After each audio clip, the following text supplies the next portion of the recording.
शिशुर भ्रम सृष्टि करुछि एक अजब फूल।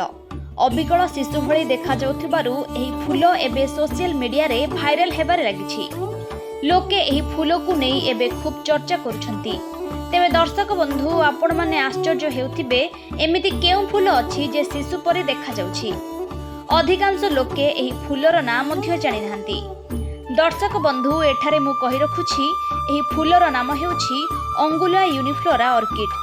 एही फूल को देखि एमिति लागुछि जेमिति कोनोसी शिशु फूल भितरे सोइछि।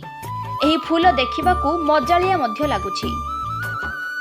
फूलर दाम बाजार रे अधिक रहिछि। अंगुलिया यूनिफ्लोरा ऑर्किड्र एक खास कथा हेउछि कि एही फूल थरे फुटिबा परे आपण जेउ पटे देखिले मध्य लागिबो कि एहा भितरे कोनोसी एक शिशु सोइछि एवं एहार चारिपटे कपड़ा घेरा होइछि। एहा देखिबाकू खूब सुंदर लागे। दर्शक बंधु एठारे कहि रखुछि एही फूल दक्षिण अमेरिका महाद्वीपर चिली एवं पेरू द्वीपरे संधान होइथिला। एहार संधान हिप्लिटो रॉइज लोपेज एवं एंटोनियो पेभन जिमेनेज करथिले।